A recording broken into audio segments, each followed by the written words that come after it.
warahmatullahi wabarakatuh. Terima kasih anak-anakku. Pada kesempatan siang hari ini kita ketemu lagi di Meet untuk pembelajaran tema 7, subtema 1. Ada yang tidak masuk hari ini untuk mengawali pembelajaran pada siang hari ini?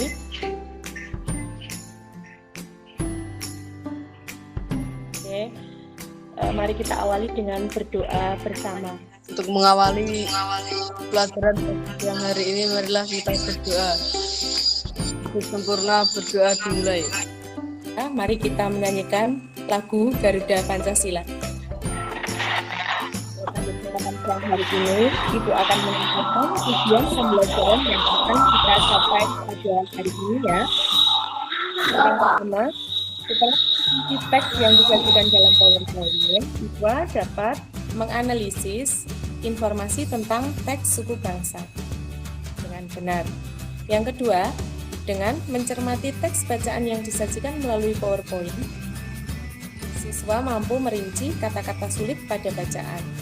Yang ketiga, dengan berdiskusi, siswa mampu merumuskan pikiran pokok pada setiap paragraf dalam bacaan dengan benar.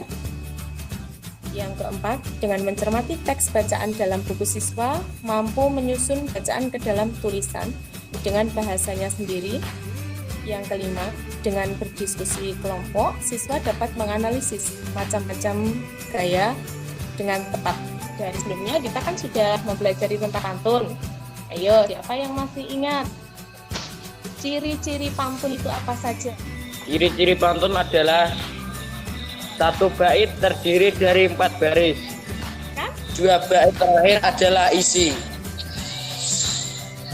Pintar sekali. Ingat ya.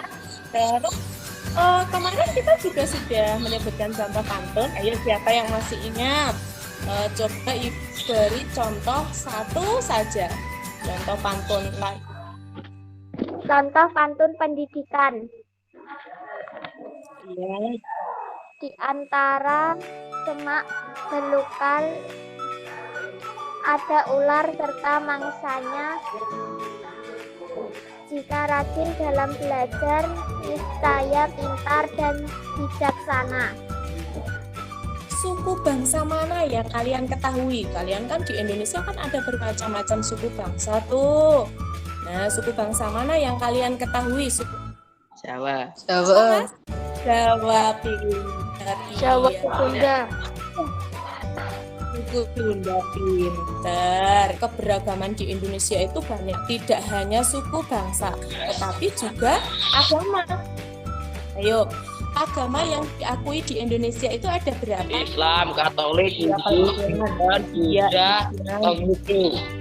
Kebanyakan atau paling dominan itu warga negara Indonesia itu memeluk agama apa ya?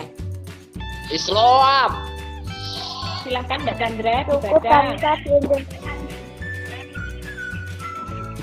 Sejak dahulu kala bangsa Indonesia hidup dalam keragaman. Sekarang dari apa yang telah dibacakan Mbak Chandra tadi, coba ada nggak kata-kata sulit yang kalian belum mengerti artinya? Ayo, Etnis, slogan. oh iya, slogan, pinter ya. Terus apa lagi?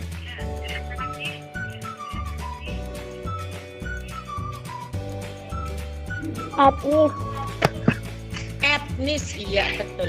Nah, sekarang dari kata-kata sulit yang telah kalian temukan tadi, coba silahkan cari di kamus bahasa Indonesia atau kalian bisa browsing lewat internet untuk mencari arti dari kata-kata sulit tersebut.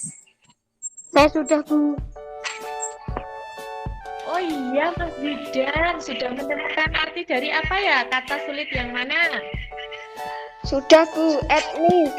Etnis itu semacam penggolongan kelompok manusia berdasarkan kepercayaan, adat istiadat, bahasa, nama, sejarah, dan lain sebagainya. Sensus. Sensus adalah cara pengumpulan data yang dilakukan melalui pencacahan semua unit populasi di seluruh wilayah Republik Indonesia untuk memperoleh karakteristik suatu populasi pada saat tertentu. Tiga kata-kata sulit tersebut kalian sudah bisa menemukannya. Anak-anakku, kan kalian kemarin sudah saya bentuk kelompok belajar. Nah, di sini itu silahkan kalian menentukan pikiran pokok dari kedua paragraf bacaan suku bangsa yang ada di Indonesia. Ada yang sudah selesai? Saya Bu dari kelompok 2. Oke, sekarang silahkan kelompok 2 Mbak Chandra untuk mempresentasikan hasil kerja kelompoknya, monggo. Paragraf 1. Sejak dahulu kala bangsa Indonesia hidup dalam keragaman. Paragraf 2. Berdasarkan hasil sensus Badan Pusat Statistik atau BPS tahun 2010, bangsa Indonesia terdiri atas 1.331 suku. Setelah kalian mampu menentukan pikiran pokok pada setiap paragraf, sekarang coba silakan kalian buka buku siswa tema 7 halaman 8. Nah, di situ ada bacaan yang berjudul Seni Gerabah di Indonesia. Bacaan tersebut dengan kalimat atau bahasamu sendiri. Kelihatannya kalian capek sekali. Coba sekarang kalian semua berdiri. Apakah yang ada di depan kalian? Buku. Buku. Selain buku, apalagi yang lain? Ayo. Kertas. Coba sekarang benda-benda yang ada di depan kalian itu ada meja atau kursi, atau tadi ada yang menemukan cangkir, terus tadi ada yang menemukan lagi kertas. Benda-benda tersebut coba kalian dorong, kalian pindahkan. Benda tadi itu berpindah tempat tidak yang mana? Pindah. Coba tadi siapa yang menemukan kertas tadi? Coba kertas itu kamu remas. Yusuf, kira-kira berubah nggak bentuknya? Berubah. Oke, berubah. Jadi lebih baik atau jadi kusut? Dalam PPT atau dalam PowerPoint itu, kalian lihat gambar apa? Anjong. Nah, kalau kuda itu dilepas dari delman itu lepas, nggak ada kudanya, kira-kira delmannya bisa berjalan atau tidak ya? Tidak. Gaya itu bisa kita simpulkan, gaya adalah tarikan dan dorongan. Nah, di dalam kehidupan kita sehari-hari, dalam keseharian kita, itu banyak macam-macam gaya.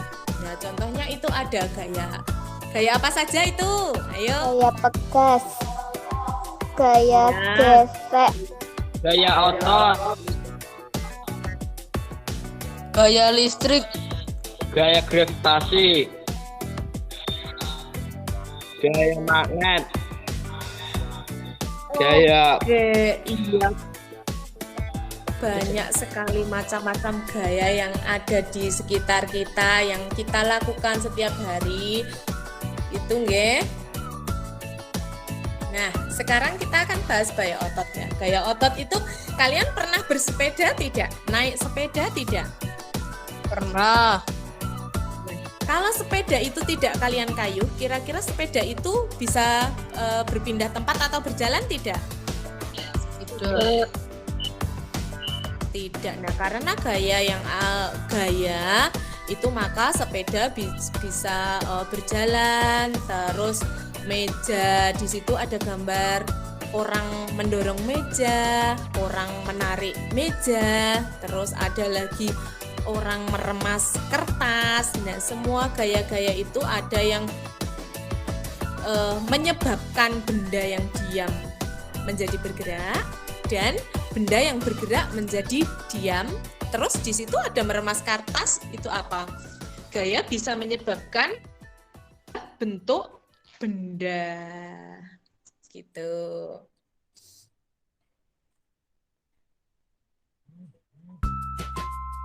Nah, di sini anak-anak itu ada gaya dapat mengubah bentuk benda. Contohnya apa?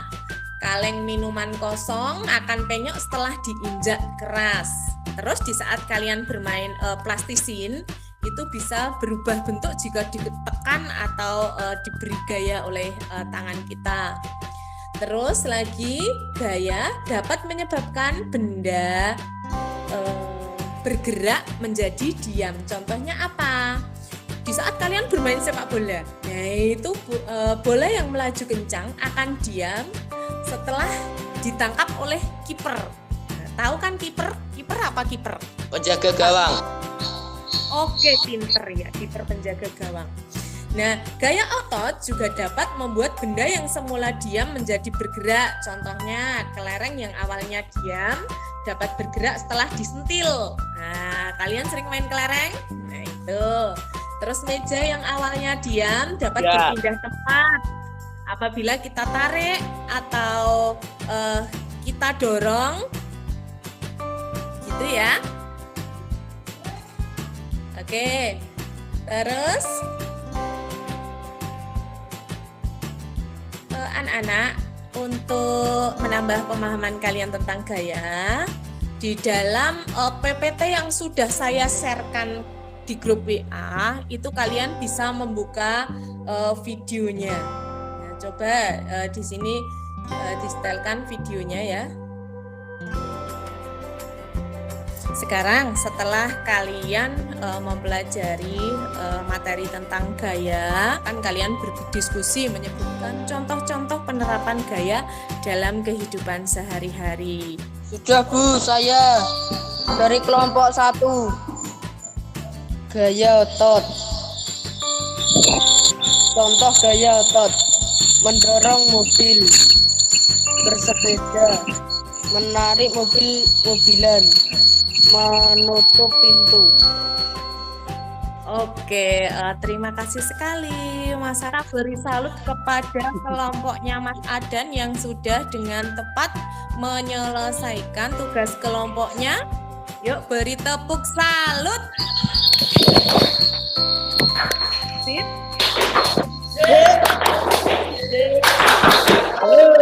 Anakku, bagaimana perasaan kalian pada siang hari ini mengikuti Google Meet di kelas 4 pada siang hari ini? Senang tidak? Senang, Bu. Oke, senang. Terima kasih. Kita tadi sudah belajar tentang apa ya? Ayo, siapa yang masih ingat? Tentang gaya. Mencari kata-kata sulit. Anak-anak, sudah banyak yang telah kita pelajari hari ini. Untuk pembelajaran besok itu kita akan membahas tentang kalimat efektif. Nanti saya akan mengirimkan materi ajarnya ke WA Group. Silahkan kalian pelajari ya. Oke, Bu. Oke, terima kasih sekali anak-anakku yang hebat. Meskipun cuaca mendung dan hujan, kalian tetap mengikuti dengan aktif mengikuti Google Meet pada siang hari ini. Nah, jangan lupa sekarang masih era pandemi COVID, kita belum bisa melaksanakan pembelajaran secara luring di sekolah. Silahkan kalian belajar di rumah dengan materi-materi yang Ibu kirimkan lewat WA Group dengan pendampingan orang tua, nggih. Bu. Ya. Pembelajaran silahkan kalian kerjakan evaluasi pembelajaran yang sudah Ibu kirimkan lewat WA Group. Mengakhiri pelajaran pada sore hari ini, marilah kita berdoa. Duduk yang sempurna, berdoa mulai. Terima kasih anak-anakku. Sekian dari saya. Ada kurang dan lebihnya minta maaf. Wabillahi taufiq wal hidayah. Assalamualaikum warahmatullahi wabarakatuh.